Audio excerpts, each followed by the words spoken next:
Hey everyone, today we are going to be working with the Splendor collection from My Mind's Eye. It includes 6 sheets of paper and the 6x12 sticker sheet. I bought separately the decorative brads, the layered stickers, and what they call the mixed bag, which is a bunch of random die cut pieces. That 6x12 sticker sheet that comes with the paper, it's not like chipboard, it's like stickers, and I actually didn't use it in today's tutorial. So I kind of feel bad because initially I thought I had bought it, so I was like, if I don't use it, I won't include it in my material list. But yeah, I kind of forgot that it came with the paper, and I didn't even use it because I didn't like it. Here we're going to be using 6 sheets of the pattern paper, so we need all of the papers. The only paper I didn't really like was the back side of this last one here because it was the swans. I don't really like that, but we are going to be using the other side of that. We also need 2 sheets of white cardstock and 2 sheets of the Petal pink cardstock from Stampin' Up. If you don't have Stampin' Up cardstock, the best replacement for that cardstock would be like a soft pink with a peachy tone to it.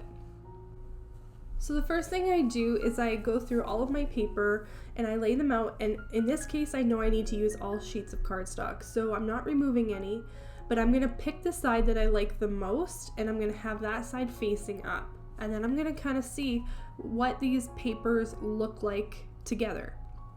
If I have to pull a certain color in more than another, then I might flip another page over. Again, you know that I love stripes as one of my accent papers, so I'm putting that to the side right away. Both of these floral pages have big patterns, and they're both like they're alternating. One's a light colored background, one's a dark colored background. So I'm using those as background papers because bigger patterns need a bigger space. Okay, so I also don't really like that swan paper with that like solid dark colored shape on the top, so I'm going to use it as a background. Don't really want to use it as an accent. And then this pink stripe paper here with the writing on one side, I don't know which side I want to use for that yet, but I do want to use it as a background paper. And then this polka dot paper here, I'm going to use it as an accent because I like it on both sides. Both sides of this sheet work well with all 4 of my background papers. So that's kind of what helped me choose that as my final accent, because I could use the polka dot side or this green floral side, depending what kind of vibe I want on my page.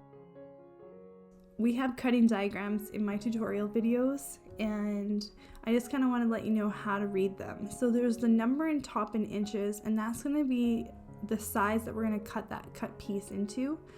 And there's a number below it in a circle.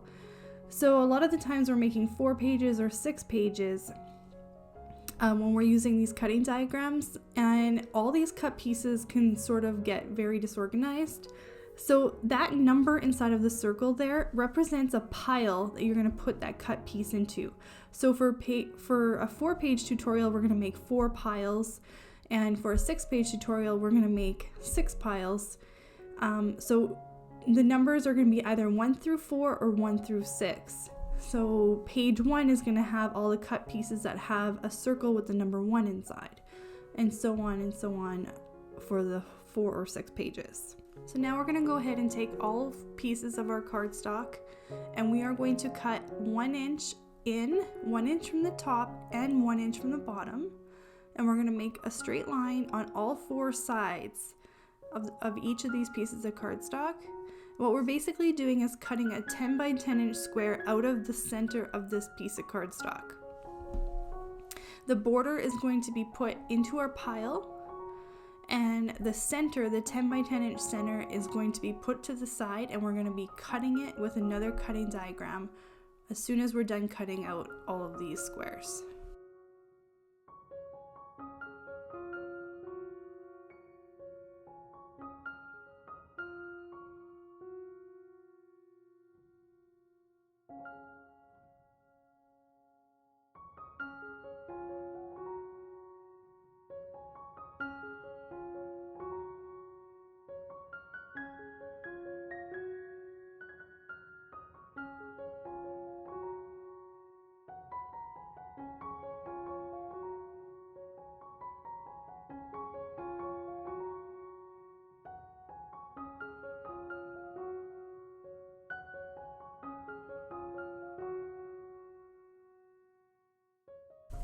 Now we're going to go ahead and cut the backgrounds for our pages.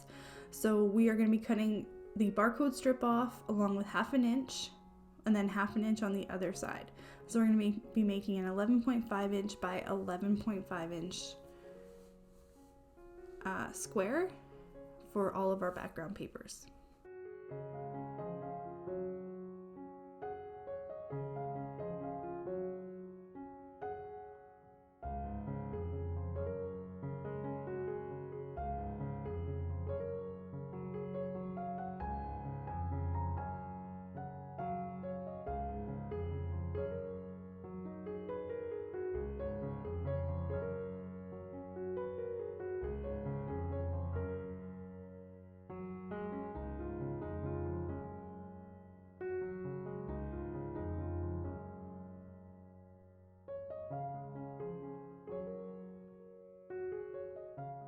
Here I just want to show you guys quickly, this is after our cutting guide is all done, this is what we have left for scrap paper. I mean, I think that's pretty awesome.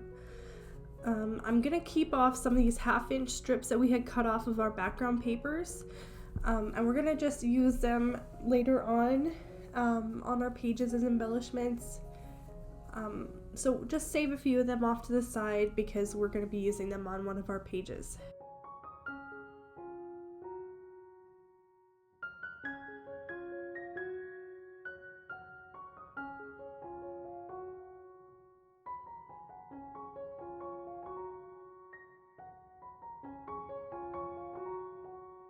So here I was kind of just playing around with what kind of photos I wanted to put on this page. Here you can do a multitude of options. You can put 2 3x4s there instead of a 4x6. You could put a 5x7 here instead. I chose to do 2 4x6s this time. Okay, and this, like that green floral paper there, you can easily choose to flip that around and use the pink polka dot side. It just depends kind of what you want your focus to be on. Like, do you want more of a pink influence or do you want more of a green influence with your pages? That's kind of what I got out of this whole paper pack, is that it could go either way. So yeah, you don't have to do exactly what I do. You can definitely change it up based on your pictures or what you foresee happening with these pages.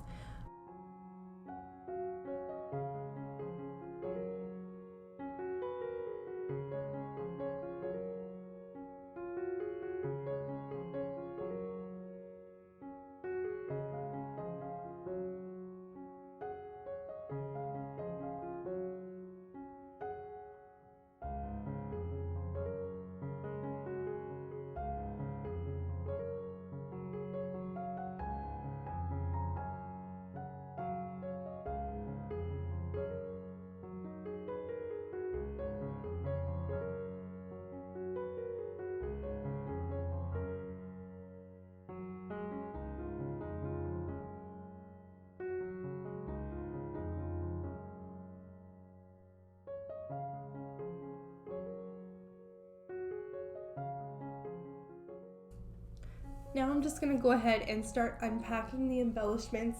I like to put all of my embellishments around me on the table. You get a really good sense of what you have to work with this way, especially with the mixed bag. It's impossible when they're still in the package to see the different sizes. Here, the sticker sheet, I didn't use it. And I didn't use it because most of the images on that sticker sheet are, the flower on them looks very realistic. It's almost like a photo of a real flower.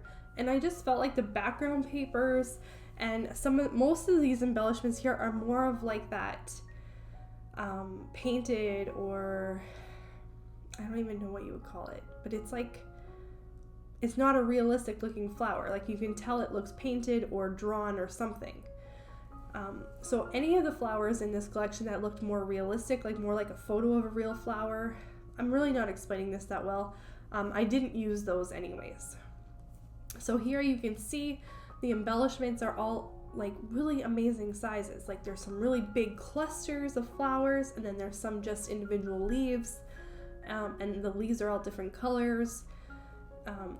There's some frames to work with as well, and some little blank journaling areas, or areas that are blank that we could turn into journaling areas.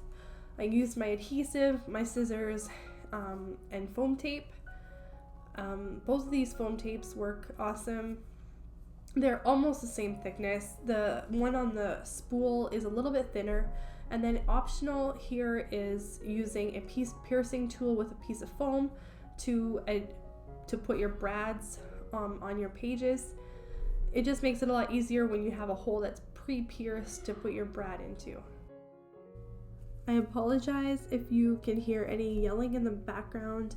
I'm doing voiceovers today on my video, and my kids are home. My kids have been home all week because it's been freezing cold outside and the buses haven't been running, and they've been cooped up in the house. It's been minus 40 out here, and it's cold, and I caught another cold, and I mean, I was sick at Christmas and now I'm sick again, so it's just, I want summer. I want summer to come, and I want this cold weather to go away. Anyways, back to the page. I knew I wanted to use this fabulous word here, and I wanted to cluster it with something, so I used the leaves there underneath it, because this little cluster here that I'm putting the pop-ups on also has that sort of same cluster of green leaves. And then that cuckoo clock doesn't really have anything to do with anything. I just thought it was really cute, so I added it to the page.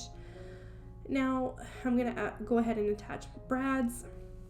Now what I want to do when I put my brads especially is I like to use brads by creating triangles. So I'm gonna put these, you'll see at the end here when I put the final brad on that it kind of makes a triangle, and it ties in those three elements together really well, and it kind of accents that bottom cluster of flowers there.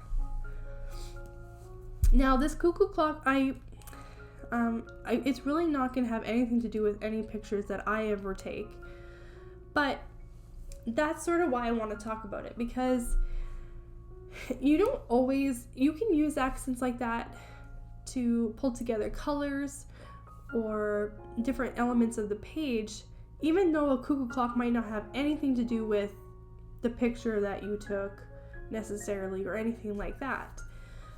Like on that last page, what I have in mind for a picture is that my daughter has a shirt that's it has a few floral pieces, and it's kind of like that same greenish blue tone.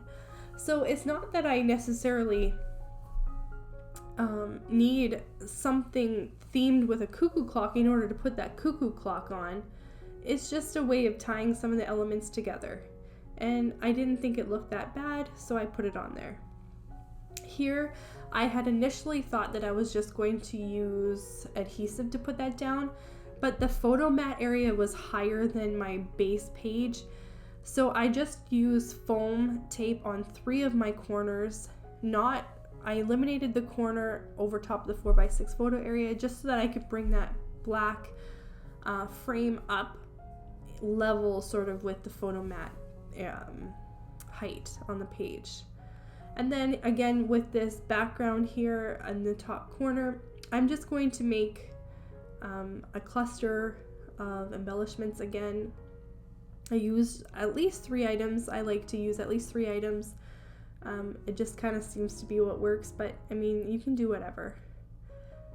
And then I'm just going to finish the page off with some more brads. That's what I love about brads, is that there is sort of this little textural element that you can add to the page just to kind of finish things off a little bit. And they don't take up a lot of big space, and a lot of times they're not even really themed. They just sort of tie in the colors really well together. Now, when I put these 2 brads here in the top, I almost put them too much in line with each other. But because that green frame sort of made a triangle, it kind of didn't bother me as much, I guess. This page I really struggled with. I knew I didn't want to like really focus on a big bold title because there was so much writing in the background paper. But I still didn't know kind of where I wanted to, like how I wanted the flow of the page to go. And with these layered stickers, they stick so hard onto your page that when you're kind of moving them around, what I like to do is cut them out, move them around, and then take the sticky back off and apply it once I finalize where I want it on my page. So for anything that's really sticky like that and you're kind of playing around with it, you're moving it around all the time, leave it on the backing and cut it out so that you can move it around instead of struggling with the sticker trying to stick all the time. So this top corner was fairly blank. So what I went ahead and did is, remember I told you guys to save some of those 1/2-inch strips when we were looking at our scraps. Okay, so what I did in this top corner here is I used my scraps to create some little banners in that top right hand corner because it's so empty up there.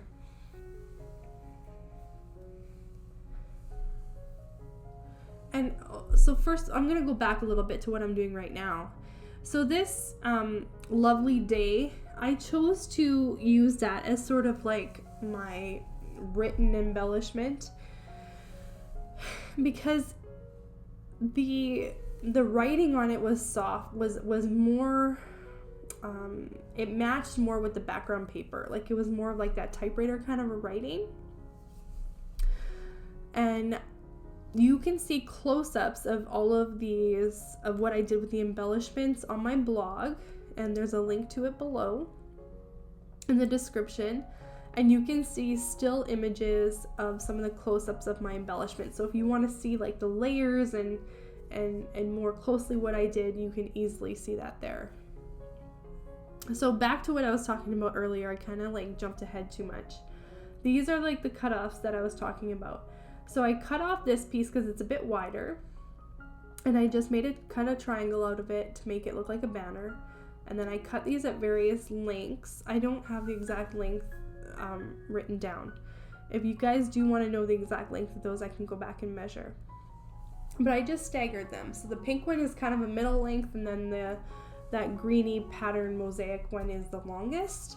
And I popped up that light green one, popped it up so that it kind of just gave it a little bit more depth in that cluster there. Now, if you wanted to add journaling to this page, like let's say like a date or a child's name or something, or a little quote, what you could do is actually use those banners and put print out some journaling onto a normal piece of white cardstock, and just cut those pieces of cardstock and put the writing on top of those banners there, if you wanted to. Okay, and for our final page here, kind of looking at our embellishments that we have left, I know that I have a lot that I could use because we don't have any scraps left. So I know that these embellishments aren't going to go with, they can't be used later unless I buy more paper, which I'm not going to do. So I know that I can use up a bunch of my embellishments. So down here, I knew I wanted to incorporate those 2 black fern-looking leaves. I wanted to use those both on the same page, just to tie the elements together nicely. And then to use this final titling that I had called Lovely, and then I put a little journaling area below it. And what I did here too is I moved that 3x4 photo area a little bit closer to my 4x6 photo area because that flower was just taking up too much room on the corner, the bottom right corner of it, and it was sticking out off the page too much. And what I also like to do with big flowers like this is only pop up some of it. So you'll see there with that peachy colored flower there, I only popped up the top of it, but the bottom stem of it is actually adhered straight to the paper.